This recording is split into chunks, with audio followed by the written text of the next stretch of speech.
Bonjour, Christian. Bonjour, Catherine. Merci d'être là ce matin avec nous. Ça me fait plaisir. Bon, là, explique-nous. Hier, ça donnait froid dans le dos. C'est parti d'où, ce groupe-là, ces groupes-là? On va repartir de la base, là. Ouais. Si on part de la base, il faut quand même savoir que culturellement, il est normal d'avoir une certaine fascination pour les tueurs en série. Bon, je m'explique. Il y a d'abord des crimes qui sont commis dans notre société qui nous interpellent, comme individus. On pense par exemple aux crimes commis par l'ancien cardiologue, le docteur Turcotte, qui a tué ses enfants. Bien sûr, comme société, ça nous interpelle. Ensuite, quand on regarde l'ensemble des faits divers, c'est sûr que les meurtres sont généralement commis sur, je dirais, 7, 8 motivations premières, la vengeance, la colère, l'envie. Et ce sont des sentiments qui nous sont tous familiers. Donc, c'est sûr que le fait divers va nous intéresser, mais c'est pas une fascination parce que ça ne veut pas dire que placé dans la même situation, tu as réagi avec la même violence. Mais ce sont des sentiments qu'on peut comprendre. Donc, quand on lit dans la presse qu'un crime a été commis par vengeance, violence, jalousie, on se dit, oui, OK, je comprends. Il y a au-delà de la fascination sur le coup de lire le fait divers, ça s'arrête là. Mais les tueurs en série exercent une attraction à un autre niveau. Pourquoi? Parce que quand on regarde, on lit les comptes rendus policiers de ça, on est incapable de se mettre à la place du tueur en série. Donc, lorsqu'on lit le compte-rendu où un tueur a commis 10, 20, 30 assassinats, il a dépecé ses victimes, s'est livré à des actes de cannibalisme, comme ce fut le cas, par exemple, avec Ted Bundy, on est étonné de ça. Et comme ça nous amène dans un univers qui nous est tout à fait étranger. C'est, pour utiliser l'expression anglaise, c'est « out of this world ». C'est complètement ailleurs. Et il est normal qu'on ait une fascination pour ça parce qu'on est incapable de comprendre ce type de motivation. Et tu n'as qu'à regarder autour de toi l'ensemble des émissions de télé, séries, documentaires qui circulent sur le sujet. Moi-même, je viens de sortir un ouvrage il y a à peine un mois, Les tueurs de l'occulte, où je raconte la fascination que les gens ont pour des crimes qui sont commis par des tueurs dont la motivation était à caractère occulte. Je tue mon voisin parce que je pense que je suis un vampire ou je pense qu'il est possédé par le démon. Donc, tu vois, les motivations nous entraînent dans un univers qui nous est étranger. Mais c'est vrai, Christian, tu as raison de le mentionner, que c'est vrai que ça fascine au départ. C'est juste que là, évidemment, là, ça se excuse-moi, je voulais pas te couper, mais ça se transpose sur les médias sociaux. Et là, il y a comme un... Est-ce que c'est un nouveau mouvement qu'on voit? Non, ce n'est pas un nouveau mouvement. Ça a toujours existé. C'est sûr que les médias sociaux rendent ça plus visible, mais là, effectivement, on arrive à une espèce de dérapage. Et en fait, le dérapage se produit lorsque dans cette fascination que l'on a pour les tueurs en série, les gens commencent à trouver des échappatoires pour minimiser le crime et valoriser la personnalité de l'assassin.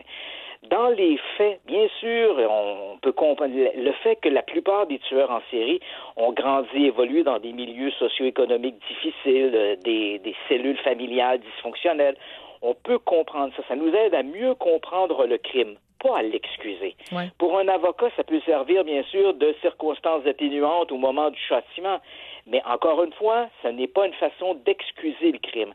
À partir du moment où des gens récupèrent ces situations un peu difficiles dans lesquelles ces gens-là ont évolué pour excuser le crime et valoriser la personnalité du tueur, là, à mon avis, on entre dans un univers qui est malsain. Et tu as tout à fait raison. Ça a toujours existé. Il y a toujours une fascination pour les tueurs, une fascination même morbide et même, anormale pour les tueurs en série. Mais là, lorsque les médias sociaux sont arrivés, on a vu apparaître ces mouvements-là qui se sont retrouvés, ces gens-là se sont regroupés. Et là, aujourd'hui, il y a cette fascination. Et certains d'entre eux, évidemment, attirent plus que les autres. On a l'article qui était mentionné dans le Slate où on parlait de ça.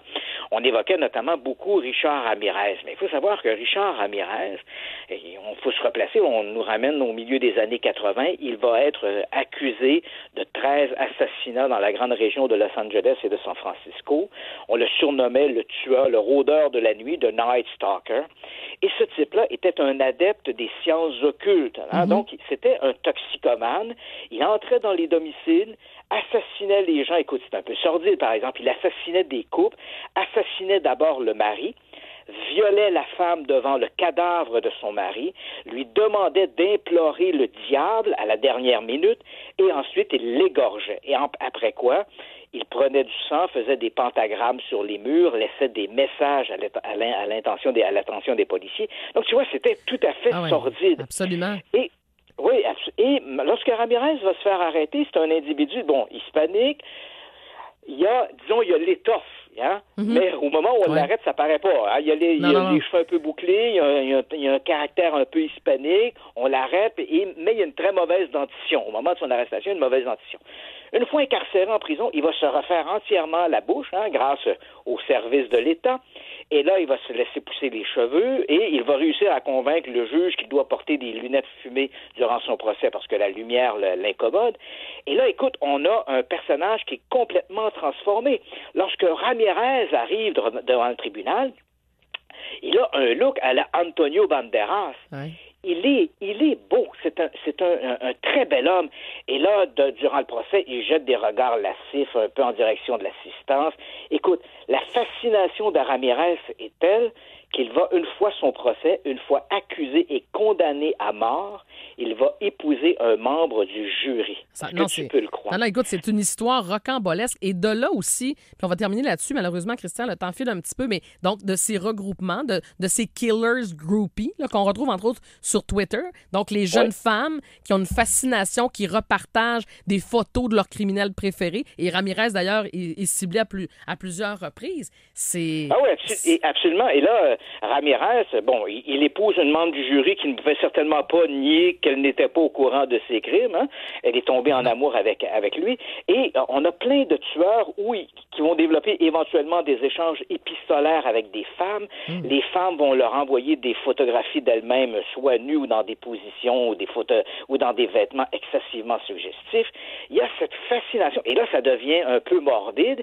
Et c'est vrai que là, c'est beaucoup plus du ressort de la psychologie ou de la psychiatrie d'essayer d'analyser ces comportements, qu'il faut quand même l'avouer, sont tout à fait déviants. Absolument. Même si dans les médias sociaux, on a l'impression que ces gens-là restent, ces femmes-là sont très nombreuses.